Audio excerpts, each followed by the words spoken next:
பிரேம் ஆனந்த் இயக்கத்தில் சந்தானம் சினிமா விமர்சகராக நடித்த DD next level படம் இன்று தியேட்டரில் ரிலீஸ் ஆகியிருக்கிறது. அந்த படத்தில் சந்தானத்தின் கதாபாத்திரத்தை சொல்லும் வகையில் வைக்கப்பட்ட கோவிந்தா கோவிந்தா பாடலுக்கு கடும் எதிர்ப்பு கிளம்பியது. இந்துக்களின் மனதை புண்படுத்தி விட்டார் சந்தானம் என காவல் நிலையத்தில் புகார் அளிக்கப்பட்டது. மேலும் கோவிந்தா கோவிந்தா பாடலை நீக்குமாறும் ரூபாய் 100 கோடி நஷ்ட ஈடு கேட்டும் திருப்பதி தேவஸ்தான அறங்காவலர் குழு உறுப்பினர் சந்தானம் மற்றும் நெக்ஸ்ட் லெவல் படத்தின் தயாரிப்பாளர் ஆர்யா ஆகியோருக்கு வக்கீல் நோட்டீஸ் அனுப்பி வைத்திருந்தார். இதையடுத்து கோவிந்தா கோவிந்தா பாடலை படத்தில் இருந்து நீக்கிவிட்டு ரிலீஸ் செய்திருக்கிறார்கள். பெரிதும் எதிர்பார்க்கப்பட்ட டிடி நெக்ஸ்ட் லெவல் படத்தை முதல் நாளே பார்த்துவிடும் ஆசையில் பலரும் தியேட்டர்களுக்கு சென்றுள்ளனர். நண்பர் ஆர்யா தயாரிப்பில் சந்தானம் நடித்துள்ள டிடி நெக்ஸ்ட் லெவல் திரைப்படம் ரசிகர்களை வயிறு குலுங்க சிரிக்க வைத்ததா.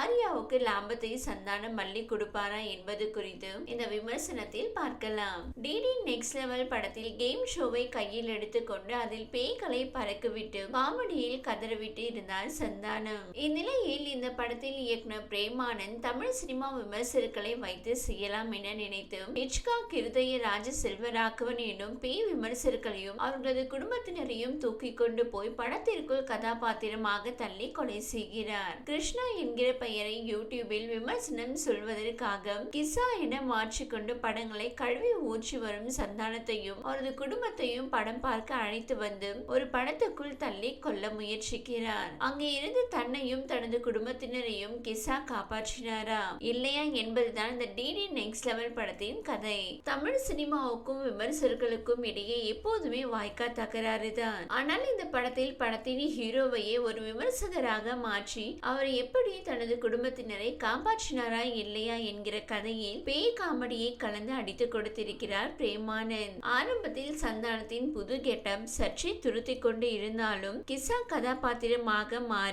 அவர் மெனக்கெட்டு இருப்பதால் போக போக பழகிவிடுகிறது.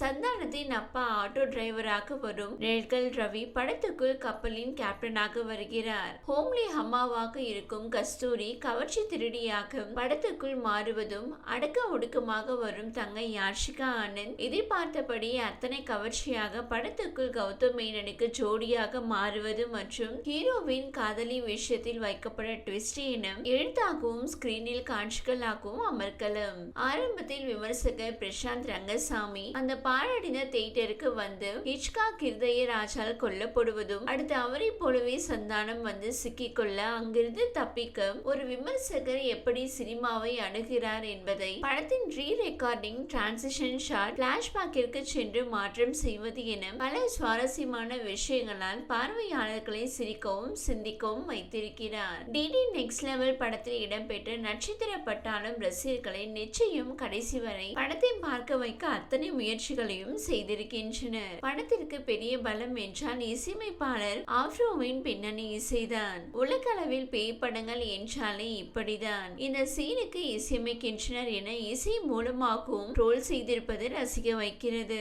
சந்தானம் எப்போதுமே சீரியஸாக இருந்தாலும் அவருடன் கூடவே ஒரு மொட்டை ராஜேந்திரன் தான் ரசிகர்களை சிரிக்க வைக்கிறார். அதிலும் அந்த அரை டவுசருக்குள் இருந்து எலி வரும் காட்சியெல்லாம் அல்டிமேட். வீண் பேச்சு பாபு என்கிற கதாபாத்திரத்தையும் கொடுத்து வலை பேச்சு டீமை கிண்டல் செய்திருக்கிறார் இயக்குனர். சப் டைட்டிலுக்காக திடீரென கீழே குனிந்து பார்ப்பதும் எண்ட் கிரெடிட்ஸ் போடுவதற்குள் படத்தை முடிக்கவில்லை என்றால் அடுத்ததாக டிடி நவர் எண்ட் வரும் என்பதெல்லாம் வேற லெவல். கௌதம் மேனன் யாஷிகா ஆனந்த் போர்ஷனுக்கு தியேட்டரில் பெரிய அப்ளாஸ் செல்லுகிறது.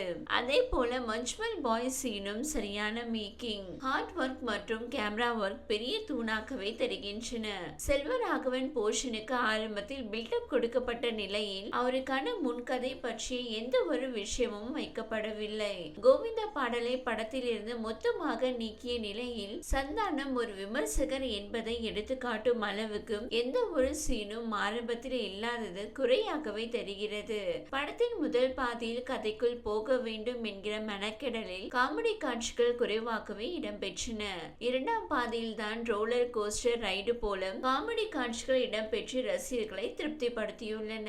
ரேல்கல் ரவியை வைத்து செய்யப்பட்ட ஆய் காமெடிகளை தவிர்த்திருக்கலாம். ஒட்டுமொத்தமாக இந்த டிடி நெக்ஸ்ட் லெவல் திரைப்படம் சந்தானத்துக்கும் ஆர்யாவுக்கும் வெற்றி படமாக அமையும் என்று எதிர்பார்க்கப்படுகிறது.